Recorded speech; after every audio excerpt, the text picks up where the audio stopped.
meaning that it's at the nominal value. So at par dia adalah 500,000. Okay, so this is our consideration.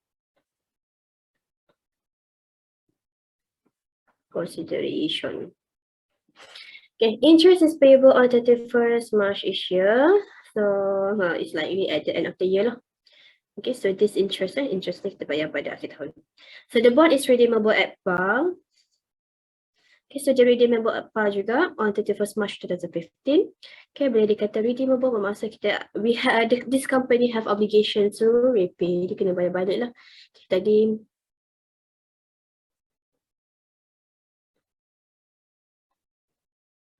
okay, company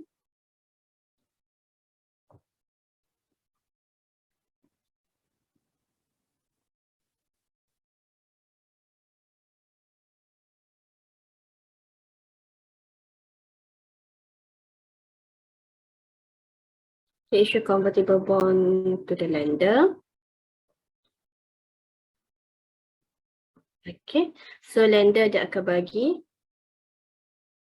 cash to the company. How much?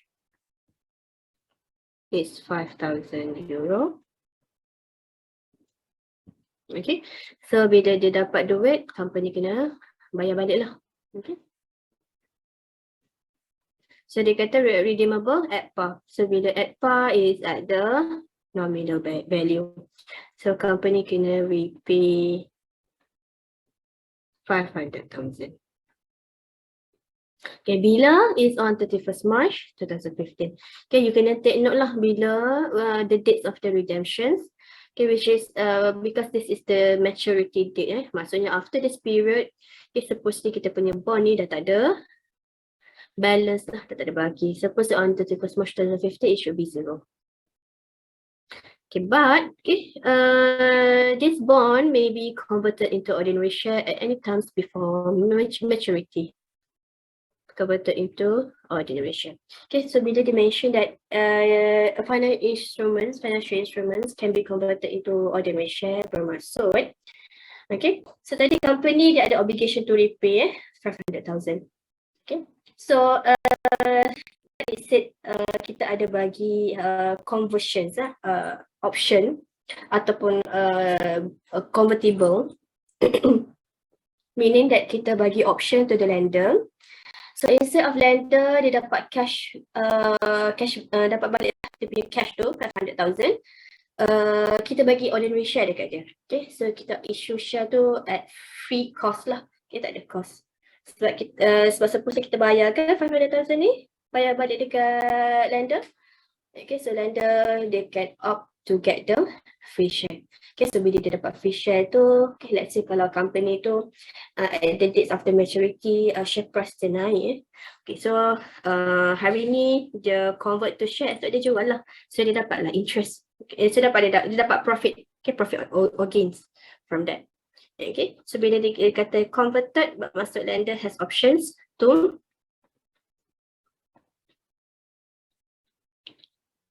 exercise, okay, which is to convert this payment into ordinary share. Okay, convert to ordinary share. Okay, it's at any time before maturity. Okay, which is before 31st March 2015 lah. Okay, so the market rate of interest to be used in discounting calculation is 6.5%. Okay, so this is the ERR, effective interest rate. Effective interest rate memang kita akan pakai at the market rate lah. Okay,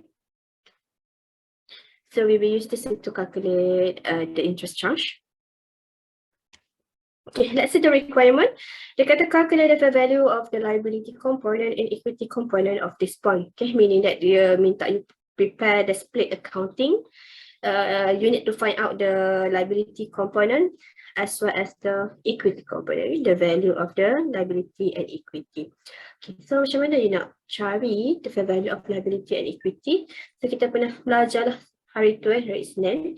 So kita ada start lah macam mana nak split these two component. Pertama sekali is kita kena calculate the fair value of the liability component. So macam mana kita nak calculate the fair value of liability component is by using the cash flow analysis. Okay.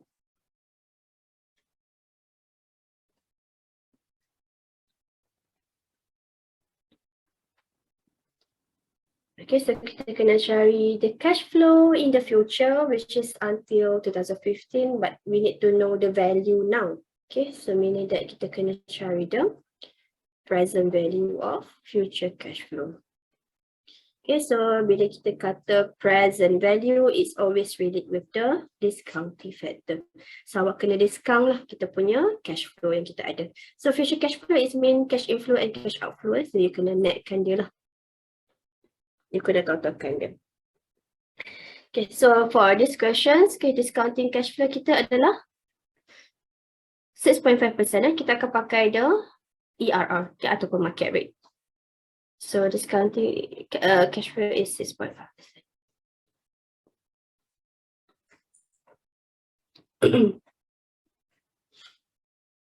Okay, so I hope you still remember lah macam mana nak prepare, macam mana nak prepare the present value of future cash flow. So kita kena ada column lah, okay. Ada year, okay, lepas tu kita ada cash flow, discounting factor, kita ada present value. Okay, so this is to calculate the fair value of liability. So once we get we get this value, then we can get the equity component, which is equity component is the balancing figure. Okay, we get the fair value of the whole instruments, which is the fair value of the which is the value of consideration.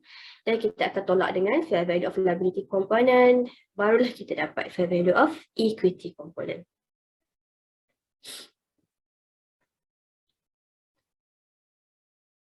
Okay, so for this PV table, so discounting factor kita akan pakai 6.5%.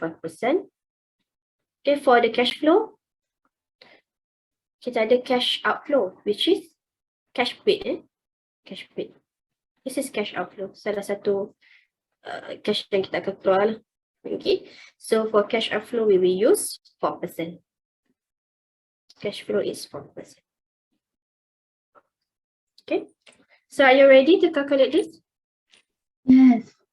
Yes, okay. So let's find out the answer for this question.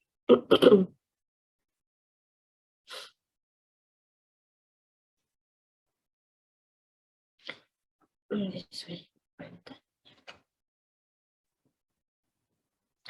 Okay, so in calculating the fair value of the fair value of the liability component, first, okay, kita kena ignore lah the conversion options.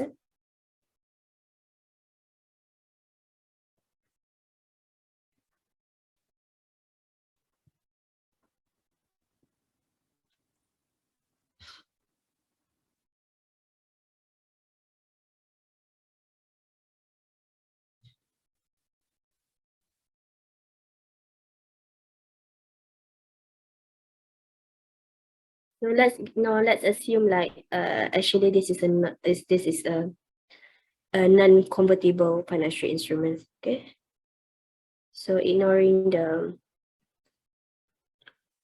conversion options.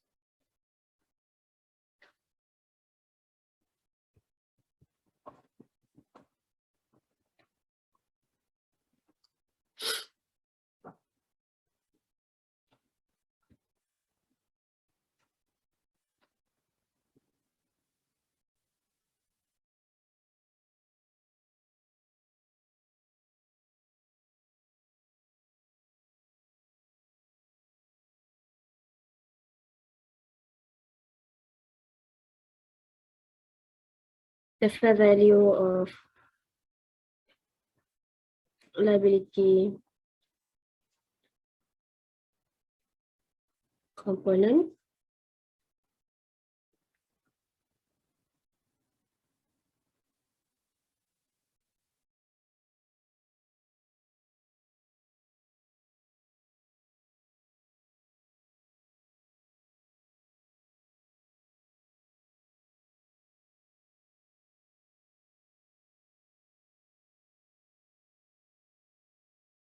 So let's see. Now the conversion options, the fair value of the liability component should be calculated using the present value of future cash flow, which is as follows.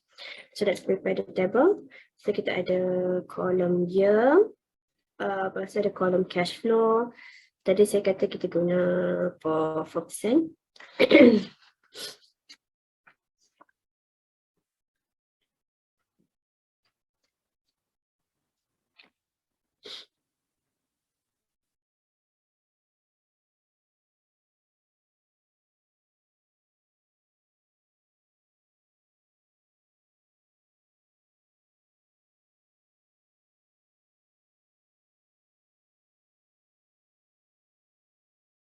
Lepas tu kita ada discount factor which is 6.5%. And then we get the present value. Okay, so kita ada tahun issuance is on April 10, so year end is March 11. So tahun kita ada 31st March 2011. Maturity date dia on March 15. Okay, so kita ada March 11, March 12, March 13, March 14, and also March 15. Okay, so for the cash flow is the annual cash paid, which is 4%.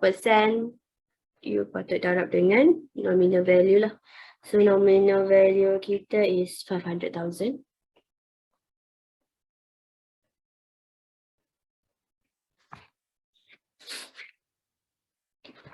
Okay, so annually cash paid kita akan bayar sebanyak 20,000.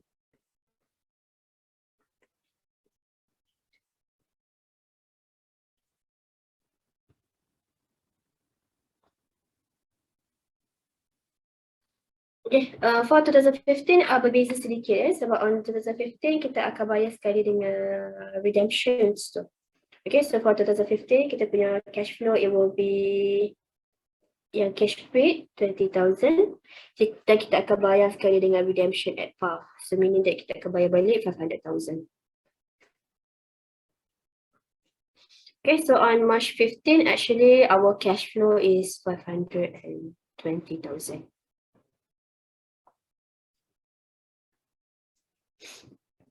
Okay, so let's move on to the discounting factor. I hope you still remember lah macam mana nak kira discounting factor.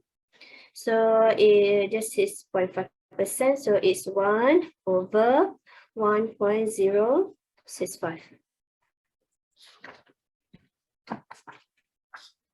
So it's 0.939. Okay, untuk tahun 2012 is 1 over 1.065 power of 2. So you get 0.882.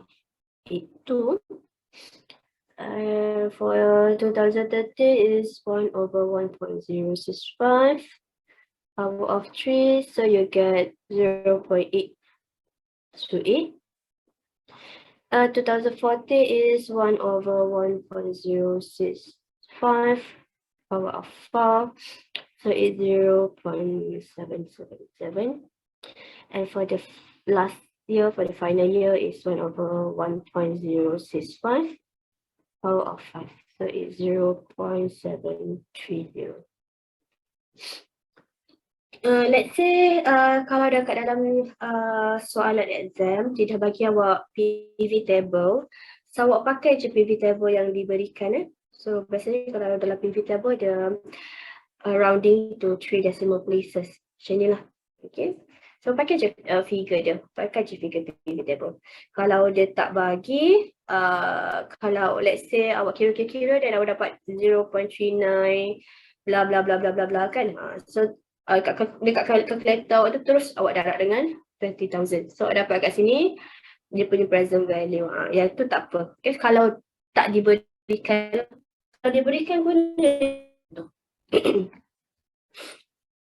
Okay, so let's find the present value for each year. Okay, untuk tahun 2011. Dapat berapa?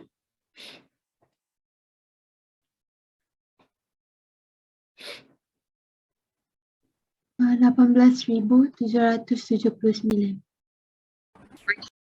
11,779. Okay, tahun ke 2012. 17.633. Berapa? 33? Ah,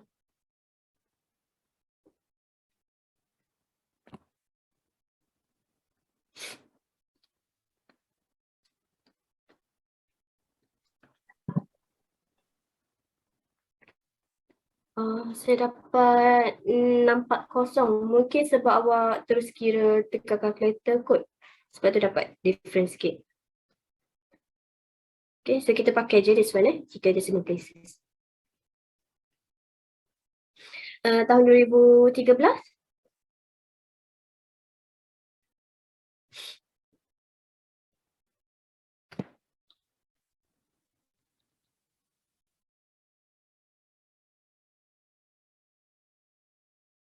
Kita dapat satu. 16.560. Okay, 16,560. 2014.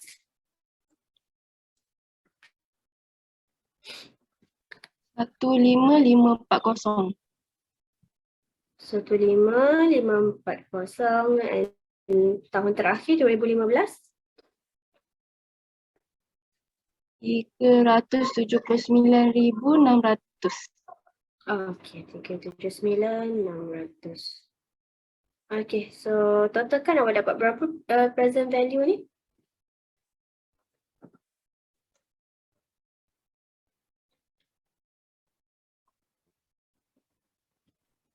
Um, 448.119. 48, 119. So 119 lah kan? Ah, 119. Okay. So this is the fair value of liability component.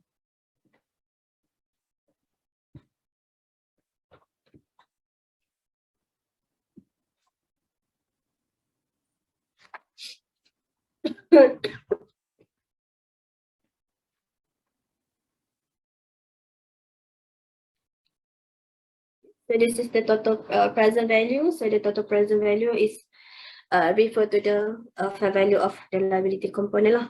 Okay.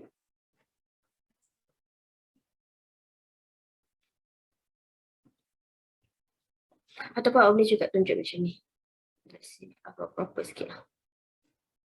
So this is the total present value. So mention lah. Total PV of 448,119.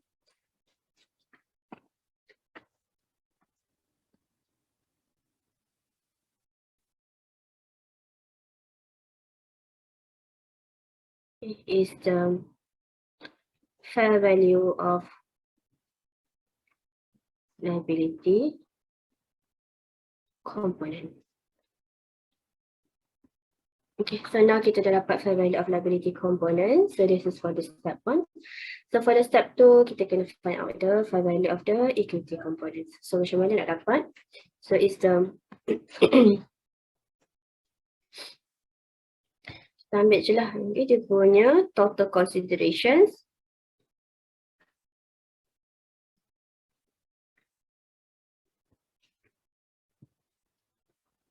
Okay, which is tadi consideration kita at par. So at par meaning at the nominal value. So total consideration kita adalah 500,000. Okay, then you minus lah with the fair value of liability component. Okay, which is 448,119. Okay, then kita akan dapat fair value of equity component. So cuba kira dapat berapa? 1,881. 51,881. 81. Macam ni, okay.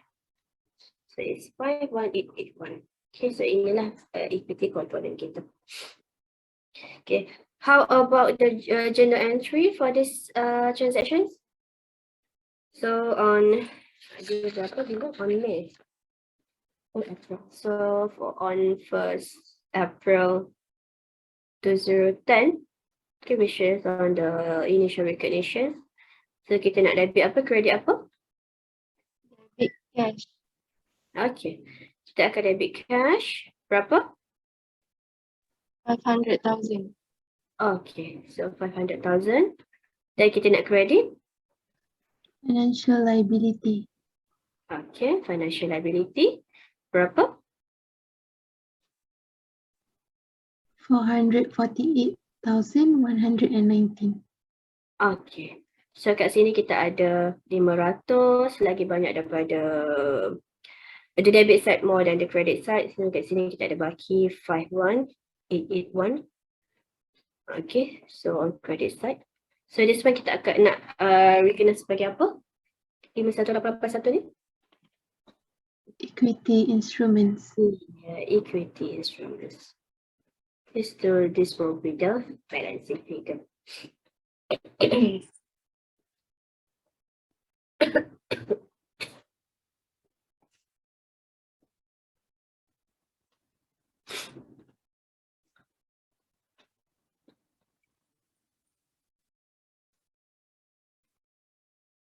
Okay, so that's all untuk question 1. Okay, so far okay ke? Awak okay tahu macam mana nak kira this one? Dapat Okay, madam. Okay. So since we got time, so next saya nak sambung sikit lah dengan kita punya lecture boleh? Jom, okay, betul.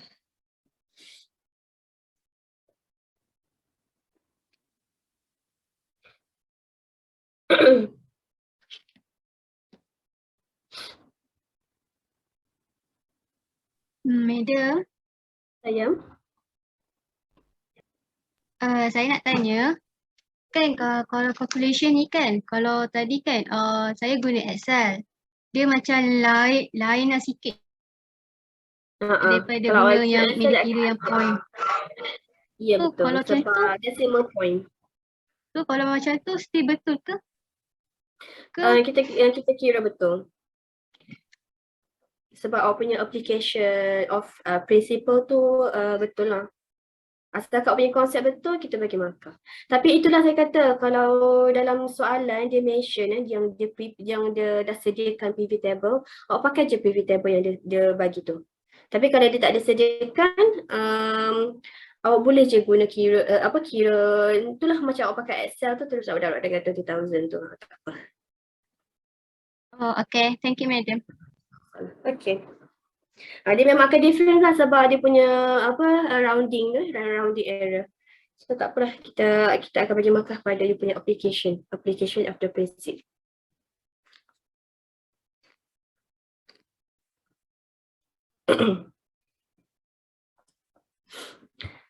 Okay, so since kita ada masa sikit, saya nak sambung lah dengan kita punya tutorial lecture. So for our lecture rasa saya berhenti sampai sini kan?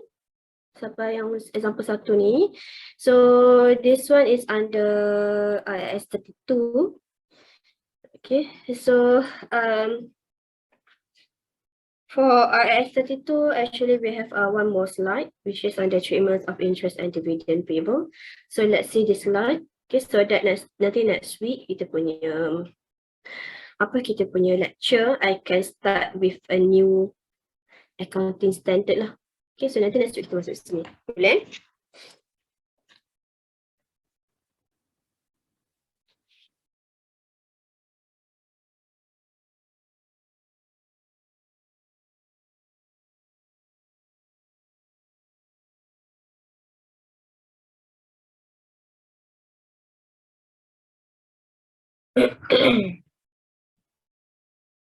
Okay, let's see the treatment of interest and dividends payable. Okay, especially for the debt instruments lah. Okay, certain nations kalau debt instruments.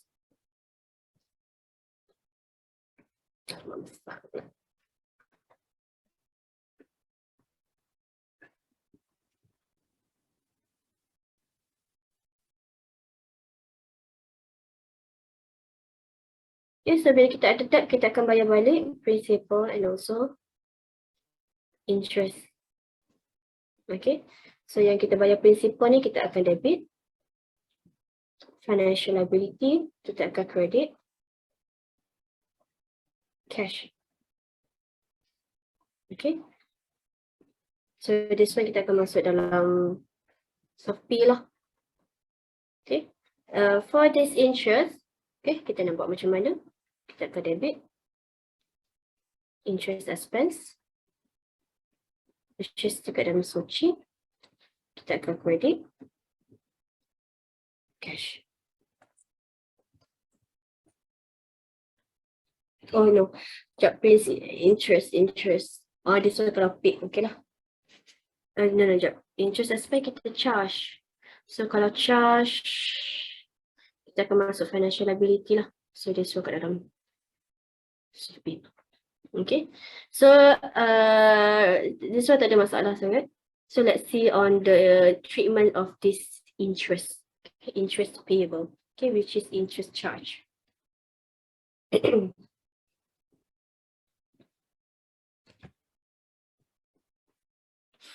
Okay, so interest and dividends, which relates to a financial liability, should normally be recognized as an expense when calculating profit and loss. So for financial liability, okay, debit interest and dividend kita akan masuk dalam soci. Okay. So bila masuk dalam soci, okay, this one so dah masuk soci, kita tunjukkan buat expense. Okay, so it will reduce our profit. Okay, ini for financial liability. Okay, jangan lupa interest and also dividends. Okay, distribution to holder of an equity instrument should be debited directly to the equity. So distribution ni bermaksud is refer to the dividend. Okay, so this is for equity instrument. So sebenarnya dividend ni sebenarnya kita bagi kepada dua lah. Dividend that relates to the financial liability and dividend that relates to the equity instruments. Okay, so dividend apa yang relate dengan financial liability ni? So biasanya kita bagi dividends to the holder of the share. So share ni kita ada dua jenis, preference share dengan ordinary share. Okay. For preference share, okay, in the payments of dividend, kita akan utamakan preference share dulu, barulah ordinary share. Okay, maksudnya let's say kalau company dia ada extra earnings, so dia baik hati, dia nak bagi dividen, so dia kena agihkan pada preference shareholder dulu. Kalau ada baki, barulah dia akan bahagikan pada ordinary shareholders. Okay, so preference share dengan ordinary share dari segi legalnya dua-dua adalah equity lah. Okay, share it can be related to financial liability when it is ada term ni lah, okay, especially when it is redeemable. Sebelum ni kita belajar kalau equity, company dia tak ada obligation to repay, okay, but under some certain circumstances, under some certain terms, okay, ada case yang equity kita kena bayar balik, which is in case of redeemable preference share. Okay, so preference share is still equity. Okay, cuma dia ada term dia lah, extra term dia, which is it is redeemable. Okay, kena bayar balik. Okay, kalau kita separate these two, kalau tengok preference share sebenarnya dia equity, so tak ada obligation to repay, tak perlu bayar balik. Okay, tapi bila dia ada term redeemable je kat depan tu, bermaksud company dia kena bayar balik lah. Okay, so this preference share is related with the financial liability. Okay, walaupun dia dah jadi financial liability, still nature dia ada preference share. So still kita kena bayar dividend. So let's say kalau company dia ada bayar dividend on this redeemable preference share. So this dividend kita akan recognize dia sebagai expenses. Okay, so kita akan record this in the worksheet lah.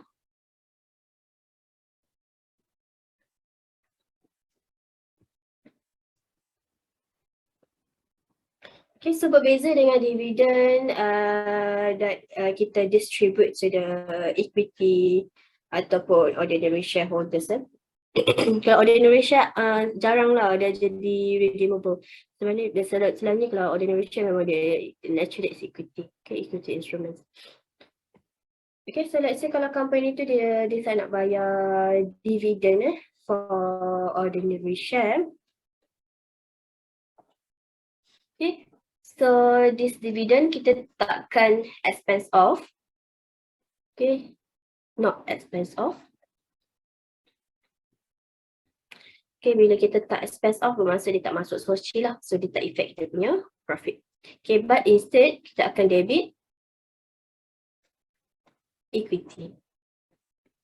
Debit equity maksud kita assume kita bayar dia menggunakan retained earning yang kita ada. Okay. So nak debit equity apa? Kat dalam equity ada banyak account. So kita akan debit sama ada retained earnings ataupun share premium.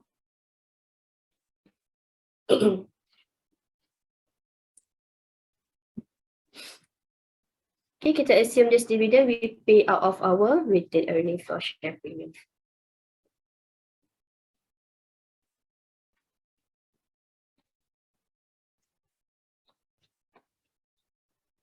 Okay, so kalau double entry-nya, kalau yang dividends for expenses, so kita akan debit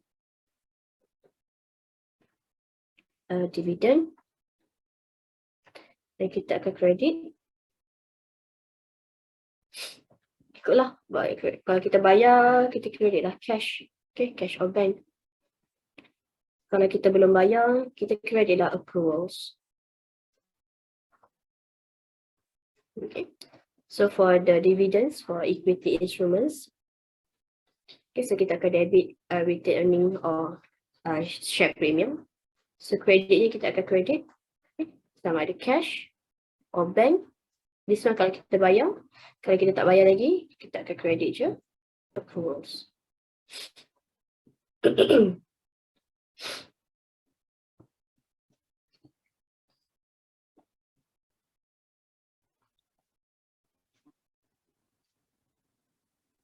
Okay, so if dividend are classified as an expense, so this refer to dividend that relates with the financial liability.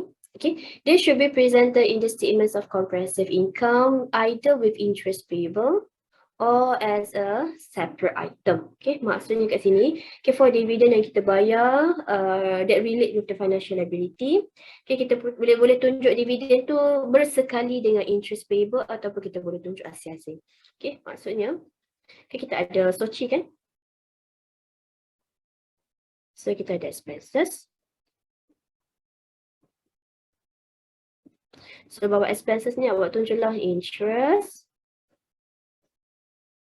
Sekian-sekian. Okay. So this interest awak refer dia to notes. Let's say note 2. So awak buka notes 2 to the accounts, which is interest. Okay, so kat dalam ni dia ada interest payable. So dia ada dividend payable.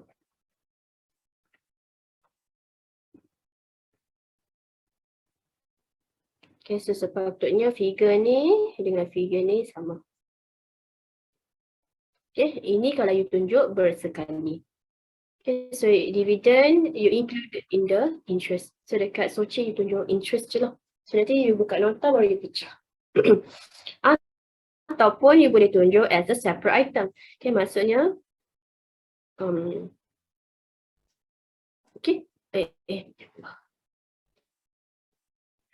Okay, so You tunjuk interest. So interest is referred to the interest payable lah. So kat dalam soci tunjuk juga dividend. XX. Okay, so this one is separate. So bila dah dekat dalam soci, awak ada tunjuk asing macam ni. So notes ni dah tak perlu dah lah. Okay, notes ni dah tak perlu. Sebab you dah tunjuk asing dah.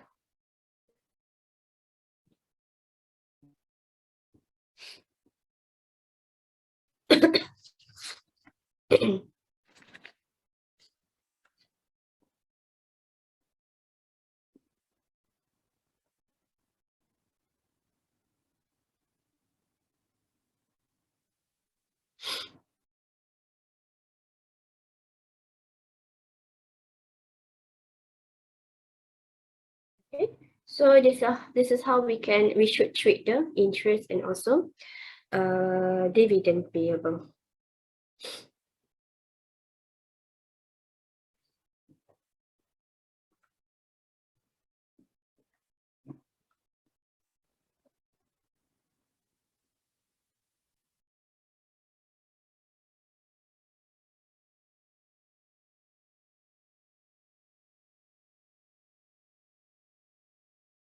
Okay. Okay, so we done with the IS 32. So nanti next week kita proceed dengan IFRS 9. So you can read this one first. You can read the next following slide. So 9, then kita ada 7, IS 7. So boleh dah IFRS 7. So you boleh juga baca that one. Okay, so nanti next week I akan explain. Okay.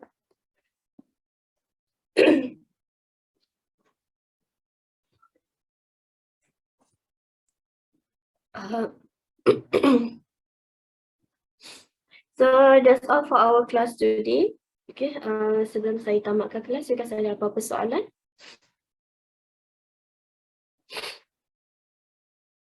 No, madam. No.